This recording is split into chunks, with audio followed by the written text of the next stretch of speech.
Bien, nous commençons aujourd'hui un chapitre de probabilité, l'étude des lois continues ou des lois à densité. Jusqu'à maintenant, vous avez étudié ce qu'on appelle des variables aléatoires discrètes.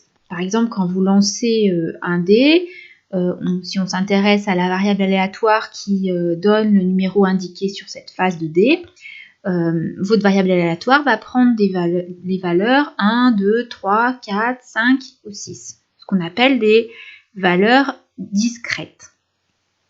Pour les exercices que nous avons pu faire sur la loi binomiale, même chose, votre variable aléatoire prend des valeurs discrètes qui sont des nombres entiers. Bien. Dans notre cours, maintenant, nous allons voir des variables aléatoires définies sur un univers oméga, toujours, mais qui peuvent prendre comme valeur tous les nombres réels d'un intervalle qu'on notera en général I, de l'ensemble des réels. Et dans ce cas-là, ces variables, on dira qu'elles sont continues. Ça peut être le cas, par exemple, pour une variable aléatoire qui décrirait la durée de vie d'une ampoule produite dans une entreprise. Dans ce cas-là, a priori, notre variable aléatoire va prendre des valeurs sur l'intervalle 0 plus l'infini. Voilà. Alors, quand on s'intéressait à nos variables aléatoires jusqu'à maintenant, une fois qu'on avait défini la variable aléatoire, on s'intéressait à sa loi de probabilité.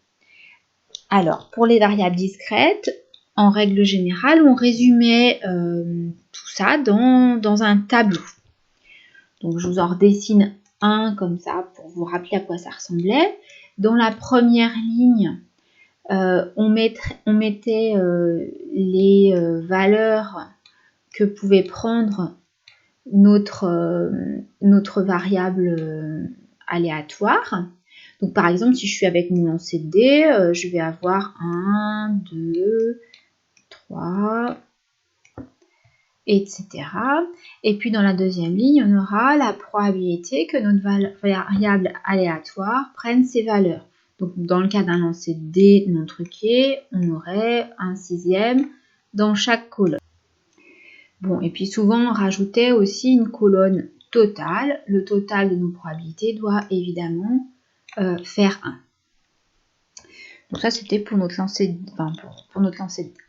Dans le cas où la variable aléatoire suivait une loi binomiale, dans ce cas-là, on ne faisait que rarement ce tableau. On avait une formule pour donner la probabilité que x soit égal à telle ou telle valeur, mais on vous les demandait rarement toutes. La calculatrice peut aussi vous les fournir. Bien, dans le cas général, pour nos lois continues, on va utiliser, pour décrire la loi, une fonction qu'on appelle densité. Donc, je vous ai défini ce qu'était une densité. On appelle densité sur un intervalle i toute fonction petit f de i dans R qui vérifie les 3 points suivants. Premier point, toujours vérifier que la fonction est positive sur l'intervalle. Deuxième point, la fonction doit être continue sur cet intervalle. Alors, si elle ne l'est pas en un nombre fini de points, ça ne pose pas de problème. Bon, dans les exemples du cours de terminale, en général, elle va être continue sur tout l'intervalle. Et puis, dernier point, l'aire du domaine délimité par la courbe, l'axe des abscisses et l'axe des abscisses doit être égal à 1. C'est-à-dire que l'intégrale sur i de f de x dx doit être égale à 1. Bien, si je vous dessinais par exemple une fonction continue, positive, sur un intervalle i, donc mon intervalle i serait là, ça voudrait dire que l'aire de ce domaine-là doit faire exactement 1. Ça, c'est pour remplacer notre condition du total de 1 avec notre tableau de probabilité. On y reviendra un petit peu plus tard. Bien, un petit exemple de densité. La fonction constante égale à 1, si je la regarde sur l'intervalle 0, 1, elle est évidemment positive, elle est évidemment continue. Donc le seul point vraiment à vérifier, sur lequel il faut faire attention, c'est l'intégrale. Je calcule mon intégrale. Une primitive va être petit x. Donc je vais me retrouver avec du 1 moins 0 qui fait 1. La troisième condition est aussi remplie. Voilà. Donc ça, c'est notre densité de probabilité. Maintenant, quand on va vouloir connaître la probabilité que x appartienne à un intervalle inclus dans l'intervalle i, un sous-intervalle de i, on va décider que c'est l'intégrale non plus sur i, mais seulement sur j de f de x dx. C'est-à-dire que si je parle en termes d'aire du domaine, ça ne va plus être toute l'aire qui est sous la courbe sur l'intervalle i, mais seulement sur la partie j. Voilà, je reprends l'exemple de la densité précédente. Si je me place avec deux nombres a et b compris entre 0 et 1, que je calcule la probabilité que x appartienne à l'intervalle AB, c'est-à-dire que x soit compris entre a et b, dans ce cas-là, en calculant mon intégrale, je vais trouver que ça fait b moins 1. La probabilité que x soit entre a et b vaut b moins 1. Donc là, je le calcule. Je vais calculer mes probabilités en faisant des calculs intégrales. Petite propriété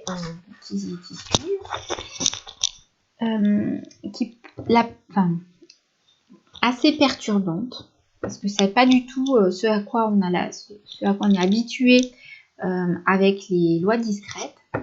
Quel que soit le point de l'intervalle i, quand je vais chercher la probabilité que ma variable aléatoire soit exactement égale à ce nombre, ben ça va faire 0, puisque je vais avoir l'intégrale de c à c.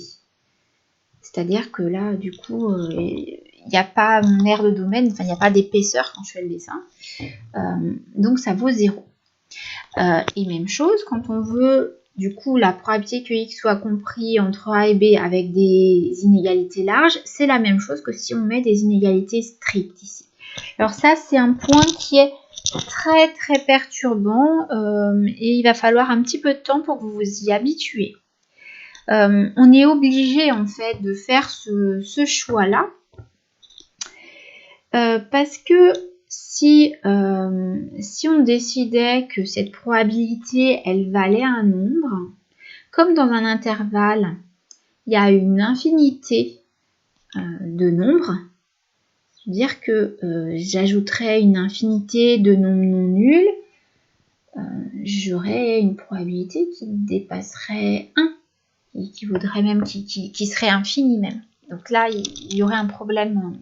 On est obligé de faire comme ça. Voilà. Bien. Et puis dernière propriété, enfin qui est plutôt une définition d'ailleurs. Ouais, propriété définition.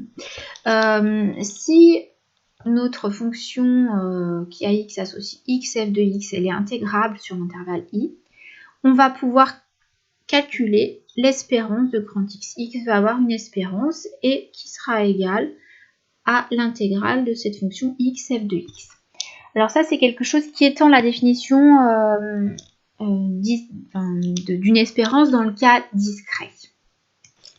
Alors, si on revient au cas discret, on a résumé notre loi de probabilité avec un tableau dans lequel on a dans la première ligne les valeurs que peut prendre la valeur aléatoire, donc x1, x2 jusqu'à xk. Et dans la deuxième ligne, on a les probabilités de réalisation de ces petits xi. Donc quand on calcule l'espérance, on calcule la moyenne de ce tableau. C'est-à-dire qu'on fait x1 fois la probabilité que x soit égal à x1, plus x2 fois la probabilité que x soit égal à x2, plus etc. xk fois la probabilité que grand X soit égal à xk. Donc ici, dans notre formule, notre petit x, il va remplacer tous nos petits xi là qu'on avait devant. Et notre f de x dx, en fait, va remplacer notre probabilité que x soit égal à x. Ça va nous permettre, enfin notre petit f va nous remplacer ça. Voilà. Donc là, c'est la fin de la première partie du cours. Ensuite, on regardera quelques lois densité particulières et classiques.